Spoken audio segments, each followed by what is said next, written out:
Assalamualaikum warahmatullahi wabarakatuh. Pada sesi ini saya ingin bercakap tentang sedikit politik nasional, iaitu tentang Anwar Musa, Tan Sri Anwar Musa, yang beliau sekarang ini giat berceramah di pentas-pentas Perikatan Nasional untuk memburukkan ataupun untuk menyerang, terutamanya untuk menyerang DAP yang dianggap sebagai parti yang mempunyai ideologi tersendiri, dan ataupun parti yang masih memegang kepada konsep Malaysia. Saya ingin memberitahu Anwar Musa, DAP ialah parti bukan Islam. DAP adalah bukan parti Melayu.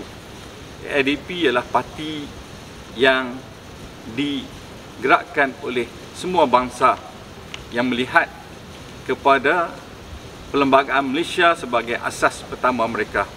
Oleh kerana itulah mereka mengajak untuk rakyat untuk menjadikan Malaysia ini sebagai sebuah negara Malaysia, Malaysia, kerana mereka melihat bahawa perlembagaan itulah yang akan membentuk negara Malaysia.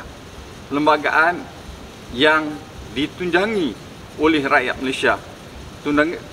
Perlembagaan yang telah dibentuk bersama oleh orang-orang yang terdahulu untuk memberikan jaminan kepada kedudukan rakyat Malaysia.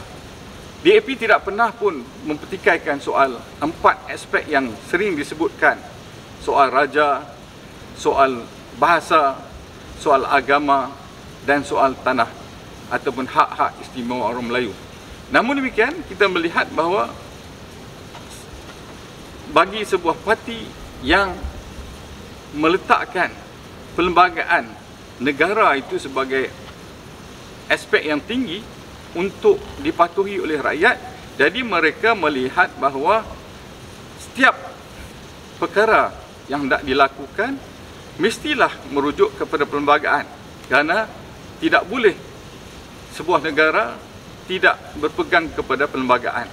Justru itulah bila disebut bahawa DAP tidak menghormati PAS kerana ingin membawa hudud ataupun ingin membawa RUU 355. Mereka melihat bahawa apakah RUU 35 ini bertentangan atau tidak dengan perlembagaan.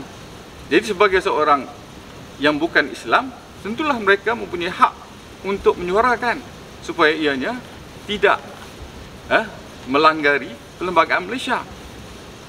Sekiranya perkara itu tidak melanggar, sudah tentulah kita boleh bawa ke Parlimen dan dibahaskan di Parlimen.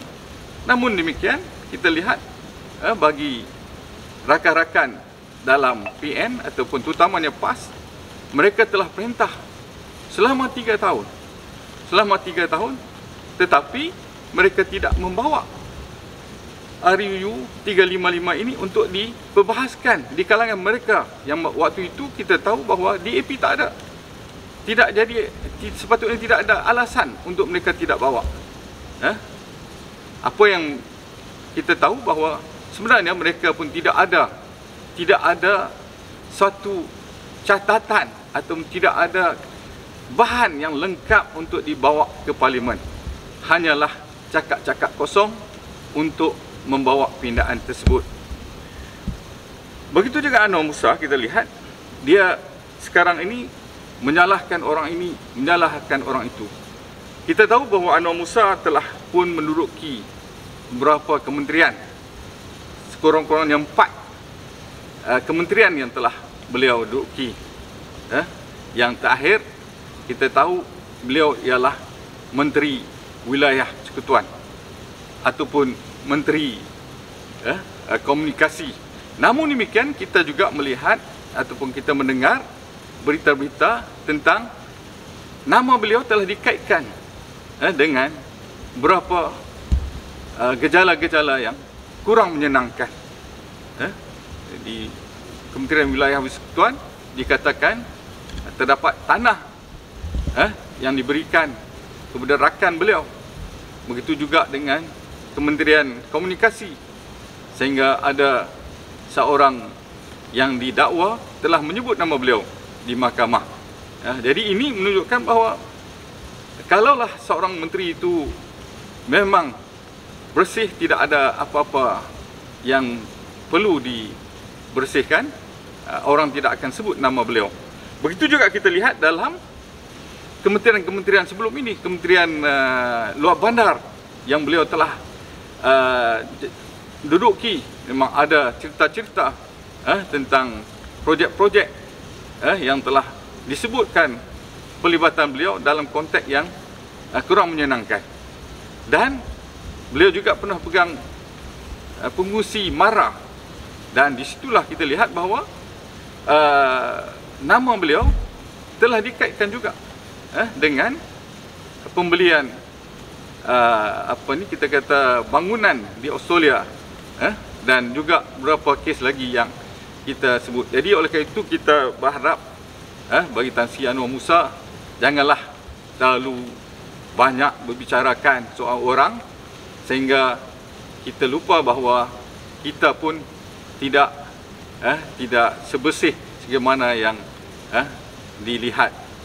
Jadi jangan memberikan contoh kepada orang bahawa orang itu tidak baik, tapi kita juga dalam rekod-rekod perkhidmatan orang juga boleh melihat kita sebagai individu yang masih boleh dipersoalkan.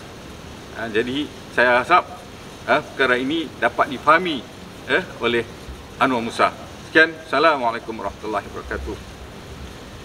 Okey, yang ketiga.